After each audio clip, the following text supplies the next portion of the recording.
Thanks for tuning in. Today's video is a sample low to very low protein diet that I do, is what I follow. This is a sample day from yesterday. I'm going to go over it and just go over issues that could be with a low protein diet and covering different points. Now, if you're new to our channel, subscribe. Lots of great things to help you. Now, this type of diet of low to very low protein, I've spoken many times about it before. It's one of the most therapeutic diets out there. It may not be the right diet for you depending on your situation, but this is a diet that's really helped me to improve my health, improve my kidney health in particular. When I eat more protein, I see it right away in my lab work, my blood work. My creatinine goes up, GFR goes down, BUN goes up. So this is what works for me, and this is my typical day. So I started off with 2 cups of a low sodium like Cheerios. It wasn't Cheerios, it was another brand, Trader Joe's brand. So I started off with 2 cups of that lower sodium Cheerios with some rice milk and an apple. So that was part of my breakfast. A little later, I had 2 cups of blueberries. And we came to about lunch where I had vegetable wraps. So I had regular wheat wraps, not large ones. They're about that big, about 4 grams of protein each. I had 3 of those. So I had in it, I did a saute of a couple of vegetables like carrots, zucchini, broccoli, mushrooms. And I used a low sodium salad dressing to give it some flavor. It was a Tuscany Ranch, I think it was, but it was a low sodium one that I picked out. It had about 110 milligrams of sodium for 2 tablespoons. And so I used small amounts to give it flavor. So those were 3 smaller in size vegetable wraps. I was pretty full afterwards.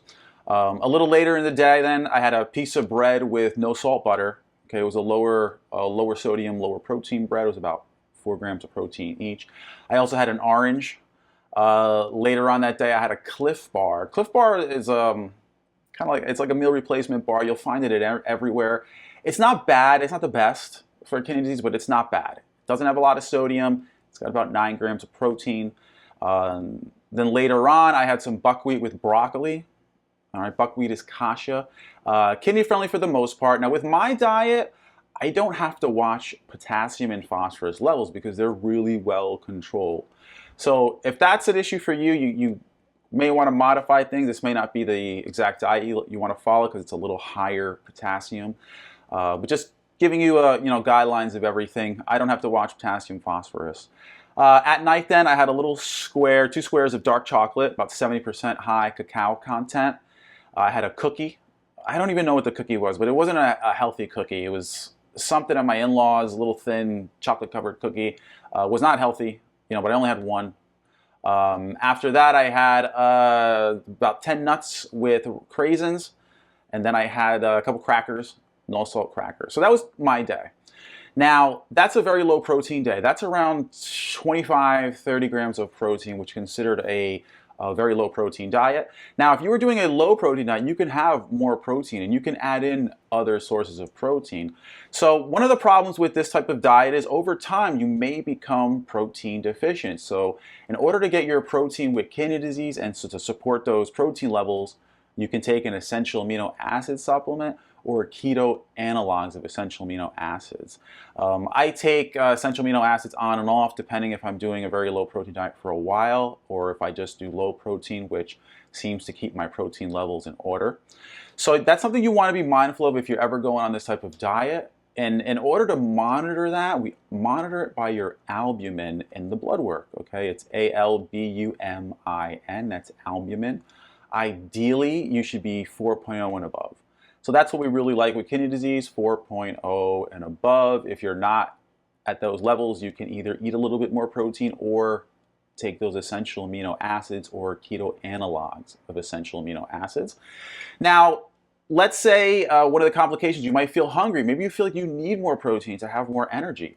So you can still add in protein and still keep a low protein diet. Ideally, you'd want to add in some vegetable, vegan sources of protein like beans, peas, whole grains, some nuts and seeds, some soy products, which have shown very helpful to the kidney. So that's one way to get your protein. If you're looking for animal products, you're better off having like eggs, egg whites, chicken, turkey, small amounts of dairy. And that'll pretty much give you the extra protein you need.